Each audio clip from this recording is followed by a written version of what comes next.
Wanita ini bernama Hana. Selama 20 tahun, badannya selalu gemuk. Suatu saat, dia bisa berkenalan dengan seorang pria dan berkencan buta. Tapi ternyata pria itu hanya ingin menjual obat kurus kepadanya.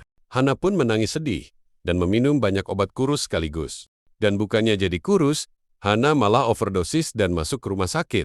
Saat turun dari ambulans dan akan pindah ke kasur rumah sakit, 3 orang dokter ini mencoba mengangkatnya. Karena tidak juga berhasil mengangkat Hana, dokter pun mencoba untuk menggulingkan Hana, tapi tetap juga tidak berhasil. Lalu Hana berinisiatif untuk menggulingkan badannya sendiri. Dan akhirnya, berhasil. Badan gemuk, emang susah bergerak dong. Hana bukanlah seseorang yang tidak ada pekerjaan. Dia membuka jasa telepon di internet dan punya banyak sekali penggemar. Suara Hana sangat indah dan merdu. Karena itu setiap hari banyak yang ingin mengobrol dengannya. Selain itu dia juga bekerja sebagai penyanyi. Suaranya menjadi penyanyi cantik dan terkenal. Tetapi dia tidak bisa menyanyi secara live. Karena itu Hana yang memiliki suara yang indah dan merdu. Hana bernyanyi untuknya di belakang panggung. Sedangkan artisnya sendiri, dia bernyanyi di atas panggung secara lip sync. Setelah penampilan malam itu, Ami menghampiri Hana di belakang panggung. Dan bukannya memuji Hana, dia malah mengatakan Hana terlihat jelek. Ami terus mengejek penampilan Hana, tapi sang produser mereka pun langsung berusaha menenangkan Hana. Hana pun tersipu malu. Karena sebenarnya selama ini, dia diam-diam menyukai sang produsen. Keesokan malamnya, Hana menerima gaun dari sang produsen. Hana sangat senang memakai gaun merah itu. Tapi tak disangka, Ami juga memakai gaun yang sama seperti Hana. Ternyata Ami dengan sengaja memakainya untuk memperlihatkan kalau Hana tidak cocok memakai gaun seperti itu. Hana pun menunduk malu dan sangat sedih. Dia pun berlari menuju ke toilet yang ada di tempat itu. Dan tak disangka Ami dan sang produsen juga pergi ke toilet itu dan membicarakan tentang Hana. Sang produsen mengatakan pada Ami bahwa ia sama sekali tidak tertarik kepada Hana. Selama ini ia hanya memanfaatkan suara Hana saja. Ucapan sang produsen membuat Ami tenang. Tetapi berbeda dengan Hana yang kebetulan mendengar percakapan mereka. Dia hanya bisa menangis sedih di dalam toilet. Dia merasa sakit hati karena sang produsen sama saja dengan pria lain yang suka mengejeknya. Ketika pulang Hana menutup semua pintu dan jendela, lalu ia pun menyalakan gas dan mau bunuh diri. Tapi tiba-tiba Hana teringat akan sesuatu. Dia ingat ia mempunyai penggemar seorang dokter kecantikan. Keesokan harinya, ia pun mendatangi dokter tersebut. Hana memanfaatkan rekaman suara saat mereka teleponan agar si dokter mau mengoperasi dirinya. Dokter pun terpaksa setuju dan memulai program operasi plastik. Hana terlebih dahulu disuruh memilih mau seperti apa wajahnya. Lalu kemudian, operasi pun dimulai. Hana selama 1 tahun penuh melakukan operasi plastik, sedot lemak, melakukan diet, dan berolahraga keras setiap hari. Akhirnya seorang Hana yang pada awalnya adalah seorang gadis gendut, kini berubah menjadi sangat cantik, layaknya bidadari. Hana menangis melihat dirinya sendiri melalui kaca. Dia tidak percaya bahwa dirinya menjadi wanita cantik seperti sekarang.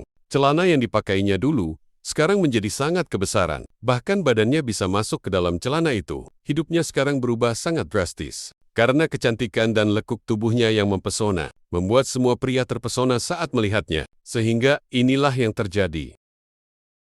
Bahkan saat mobilnya tak sengaja menabrak, orang-orang yang ditabrak pun marah-marah dan memakinya. Tapi saat melihat wajah Hana, pria tersebut malah mengkhawatirkan keadaan Hana. Apakah ini berlebihan jika menjadi seorang wanita cantik? Tapi saat polisi datang, Hana yang belum ganti foto KTP menjadi tidak percaya. Hana pun menelepon sahabatnya untuk membuktikan bahwa ia memang seorang Hana. Tapi karena mereka belum pernah bertemu selama 1 tahun, sahabatnya pun malah tidak mengenali Hana, dan ia malah menghampiri seorang gelandangan yang tidur di sana. Lalu Hana pun membuktikan kepada sahabatnya, dengan memperlihatkan gambar tato yang mereka buat bersama. Sahabat Hana memberitahu bahwa selama Hana menghilang setahun, karir Ami langsung meredup. Perusahaan pun membuka lowongan penyanyi baru. Hana pun langsung tertarik. Lalu ia berganti nama menjadi Jenny. Kemudian ia pun mendaftar ke perusahaan itu. Kali ini ia ikut audisi untuk menjadi penyanyi sungguhan. Bukan lagi menjadi penyanyi backup yang dilakukan oleh Hana sebelumnya. Penampilan Hana yang cantik dan mempunyai suara yang merdu langsung menarik perhatian produsen dan yang lainnya. Hana pun langsung direkrut menjadi penyanyi. Kini ia pun banyak yang mensponsorinya. Bahkan ia juga melakukan banyak pemotretan untuk majalah. Sampai tiba waktunya Hana untuk tampil secara langsung di atas panggung. Dia sangat gugup. Ini pertama kalinya Hana menghadapi banyak orang. Begitu berdiri di atas panggung dan ditonton banyak orang, dia masih malu-malu. Tapi akhirnya ia bisa bernyanyi dengan sangat baik. Orang-orang yang menontonnya menjadi kagum. Begitu pula dengan sang produsen. Jennie pun semakin terkenal. Dia sekarang menjadi artis yang banyak penggemarnya. Poster dirinya pun banyak beredar di jalanan. Dia pun banyak dikenali banyak orang. Berita mengenai dirinya pun sudah semakin banyak. Ternyata operasi plastik sangat mengubah hidup seseorang. Dan dampak negatifnya, Hana menjadi kehilangan identitas aslinya. Dan ia pun membuang semua kenangan masa lalunya saat menjadi Hana. Bahkan, ketika ayahnya menemuinya di suatu acara, Hana sama sekali tidak mengakuinya. Hana sekarang sudah 180 derajat berubah. Saat bernyanyi pun, Hana tidak bernyanyi dengan hati. Produsen yang menyadarinya menunjukkan video sewaktu Hana bernyanyi saat masih gemuk. Produsen pun berkata, penyanyi ini bernyanyi dengan hati yang sangat tulus. Dia sadar bahwa produsen dulu menyukainya saat masih gemuk. Hana semakin menyukai sang produsen. Mereka sering menghabiskan waktu bersama, sampai pada akhirnya sang produsen menyadari suatu rahasia pada diri Jennie. Hana sangat dekat dengan sarang anjingnya, tapi selama 1 tahun, mereka sudah lama tidak bertemu. Ternyata anjingnya sekarang dipelihara oleh sang produsen. Saat makan malam di rumah sang produsen, anjingnya berlari ke arah Jennie. Mereka saling melepas rindu. Tapi saat sang produsen melihatnya, Jennie langsung melemparkan anjing lucu itu dari pelukannya. Sang produsen merasa aneh karena anjing itu biasanya galak kepada orang lain. Tapi bersama Jennie anjing itu sangat dekat. Keesokan paginya, Jennie berlatih untuk konsernya bersama produsen di studio rekaman. Tangan Jennie seperti menggambar suatu pola. Sang produsen yang menyadarinya langsung teringat. Dia membuka data Hana sebelum ia operasi plastik. Barulah sang produsen percaya mengapa Jennie memiliki suara dan kebiasaan yang mirip dengan Hana, penyanyi backup yang sebelumnya mengisi suara di perusahaan itu. Ternyata Jennie adalah Hana yang sudah berubah penampilan dan berganti identitas. Ahmi, yang sudah mengetahui rahasia Hana, memberitahukan yang sebenarnya pada atasan Hana. Mengetahui hal itu, atasan Hana sangat marah kepadanya. Dia mencabut semua sponsor dan membatalkan konser Hana yang sudah direncanakan. Tapi demi Hana, sang produsen meminta agar konser tetap dilaksanakan. Konser pun akhirnya tetap diadakan. Para fans Hana sudah memenuhi stadion tempat konser. Bahkan ayah Hana juga datang ke sana. Tapi sebelum naik ke panggung, Hana merasa ragu untuk tampil. Saat sudah di panggung, ayah Hana yang masih sakit maju ke depan dan menari-nari untuk menyemangati Hana. Tapi ia pun langsung diseret oleh petugas keamanan. Hana pun langsung menahannya.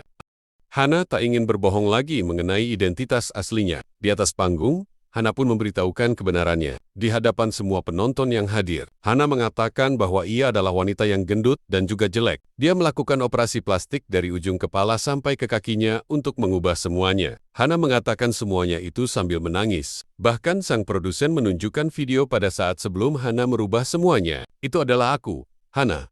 Ujarnya terseduh. Tapi tak disangka, para penonton di sana, tak ada satupun yang menghinanya. Justru penonton ikut menangis terharu melihat perjuangan Hana untuk tampil menjadi cantik. Dan mereka pun menyemangati Hana. Ayo semangat, ujar penonton dengan keras. Semua di sana merasa terharu, termasuk atasan Hana. Hana pun langsung berlari memeluk ayahnya. Dan mulai saat ini, sudah tidak ada lagi nama Jennie. Yang ada, hanyalah Hana. Berkat suara indah dan tulus Hana pun, menjadi semakin terkenal. Fansnya pun semakin banyak. Orang-orang pun semakin tersadar bahwa cantik yang sebenarnya adalah cantik yang berasal dari hati dan tidak berisi kebohongan. Hana pun kini hidup bahagia sebagai penyanyi yang terkenal. Dan cerita pun berakhir. Terima kasih telah menonton dari awal sampai akhir.